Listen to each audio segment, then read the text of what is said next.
আসসালামু আলাইকুম বন্ধুরা, আপনারা দেখছেন সিঁদুরের মূল্য নাটকের ২৬১তম এপিসোড। ভিডিওটি শুরু করার আগে একটি লাইক দিন, শেয়ার করুন, চ্যানেলটি সাবস্ক্রাইব করতে ভুলবেন না। তো চলুন শুরু করা যাক। এপিসোডের শুরুতে আমরা দেখতে পাই সবাই ছাদের মধ্যে ঘুড়ি ওড়াচ্ছে।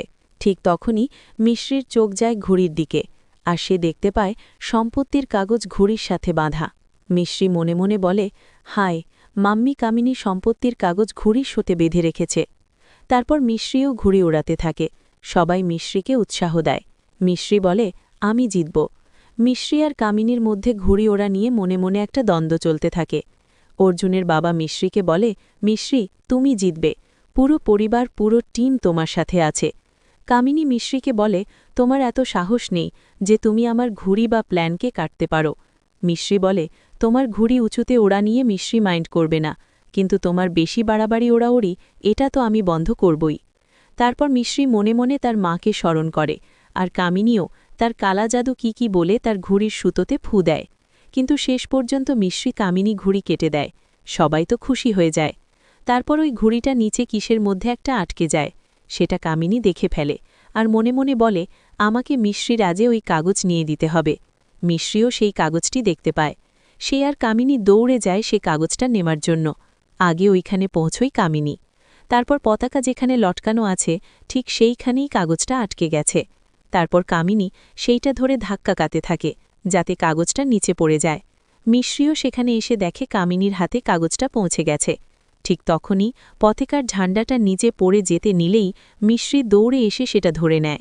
কামিনী মিশ্রিকে দেখে কাগজটা তার পেছনে লুকিয়ে দেয়। তারপর মিশ্রি কামিনীর গালে চড় মারে। তারপর কাগজটা তার হাত থেকে ছিনিয়ে নেয়। আর কামিনী বলে, মিশ্রি। মিশ্রি বলে, চুপ। তারপর মিশ্রি সেখানে কামিনীকে অনেক রকমের কথা বলে। তারপর আমরা সিন কাট হয়ে দেখতে পাই বাড়ির সবাই পুজোর ঘরে মিশ্রি আরতি করছে। তারপর সবাই মিলে পুজো করে। সবাই অনেক খুশি। সবাই প্রসাদ খায়। তারপর সবাই সেখান থেকে চলে যায়। শুধু মিশ্রি থেকে যায়, আর সে ঠাকুরের কাছে অনেক প্রার্থনা করে যাতে তার পরিবার ভালো থাকে, সুখে থাকে, কোনো অশুভ ছায়া যাতে তাদের কোনো ক্ষতি করতে না পারে। তারপর ওদিকে আবার কামিনী তার কালা জাদু শুরু করতে থাকে, মিন্স পুজো। আর কামিনী বলে, মিষ্টি, তোমার ভগবানের উপর তোমার খুব বিশ্বাস না? এই বিশ্বাস তোমার পুরো পরিবারের জন্য কম পড়ে যাবে আজ। এই বলে সে কিছু কাগজ মধ্যে বাড়ির প্রত্যেকের ছবি রাখতে থাকে।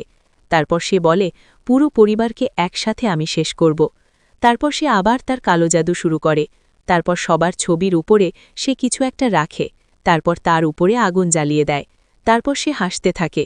তারপর ওদিকে আমরা দেখতে পাই মিশ্রি একটা মহিলা আর তার হাজবেন্ডের সামনে কামিনীর ছবি ধরে বলছে, আপনি কি একে চেনেন, জানেন? তারপর সেই মহিলাটি আর তার হাজবেন্ড বলে, এই মহিলাটি আমাদের বাচ্চাকে চুরি করেছে। এই কথা শুনে তো মিশ্রি, অর্জুন, আশ্বিন অবাক হয়ে যায়।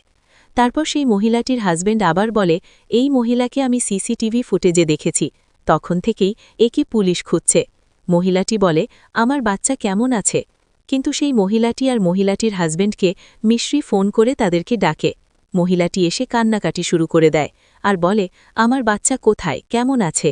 আমি তোমার আগে হাত জোড় করছি, আমার বাচ্চাকে আমার কাছে ফিরিয়ে দাও, আমি তোমার পা পর্যন্ত ধরছি।